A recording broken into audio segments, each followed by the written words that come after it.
Hello everyone, नमस्ते। कैसे हो जी?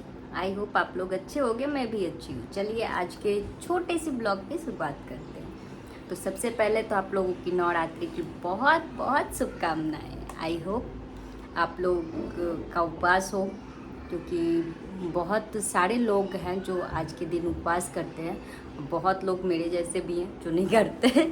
आज सब तरीके के लोग होते हैं।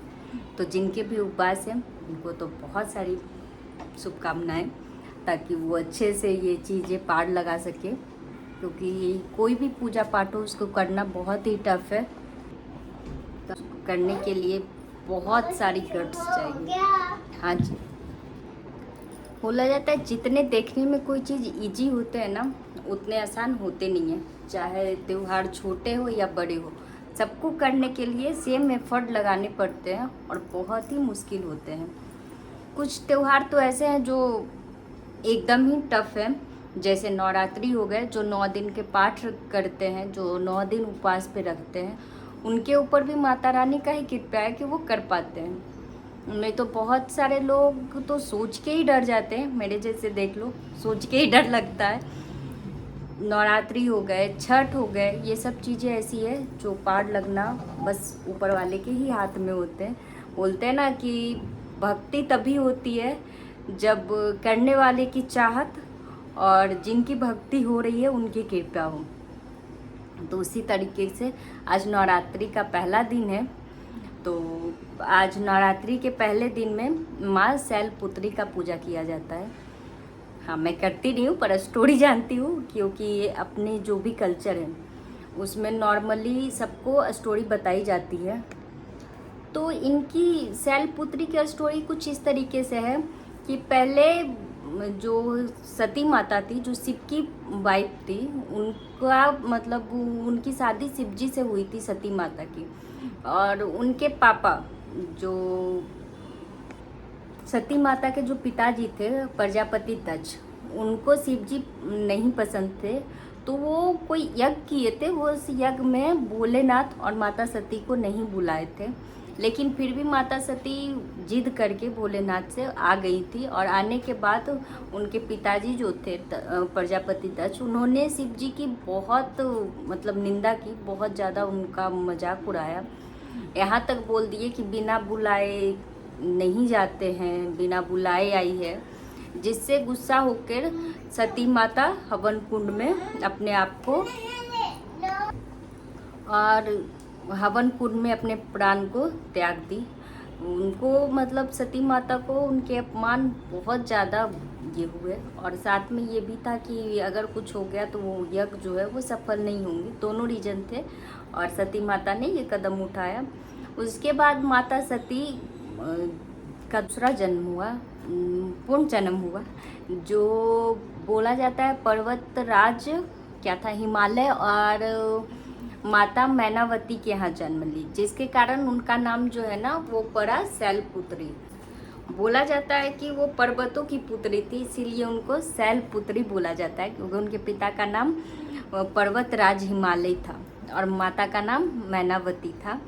और ये जो है दुर्गा का मतलब पहला स्वरूप है, दुर्गा माता का पहला स्वरूप है, देवी दुर्गा का, जो नवरात्रि के पहले दिन ही पूजा जाता है। और इनके पूजने के कुछ अलग ही कथा है, मतलब इनके पूजने के बहुत सारी चीज़ें हैं।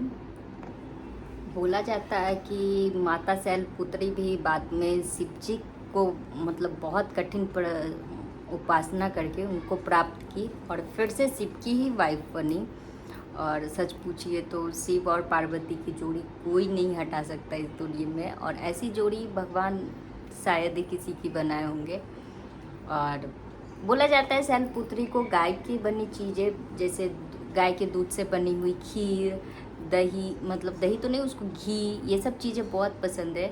फूल में उनको गुड़हल का फूल पसंद है, मतलब जहाँ तक मुझे पता है। और कलर में उनको सफ़ेद कपड़े बहुत पसंद आते हैं, क्योंकि वो पर्वत की ये पुत्री थी, तो नॉर्मली वो ज़्यादातर सफ़ेद चीज़ें ही यूज की थी, पहनी थी, मतलब नॉर्मली वो ऐसी उनका सादा ये था, इसीलिए उनको उजला कपड़ा ज़्यादा पसंद है।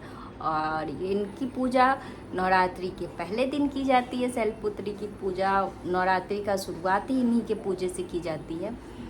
तो चलिए आज के लिए इतना ही।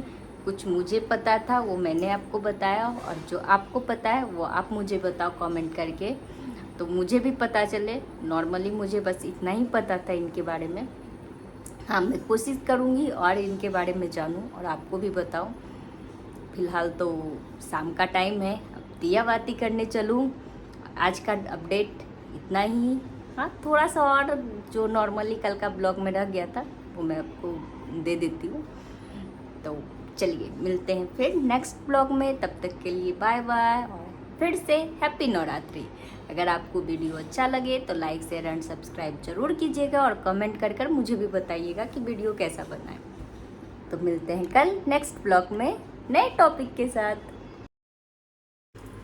तो बोलिए शैलपुत्री माता की जय हो। और हाँ जी, गुजरात में चल रहे नवरात्रि की जोरों शोरों से तैयारी है। हाँ, हर जगह स्टॉल लगे हुए हैं मतलब चनिया चोली के।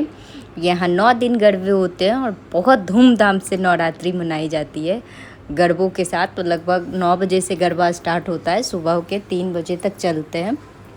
तो कुछ इस तरीके की यहाँ की तैयारी है गरबों की।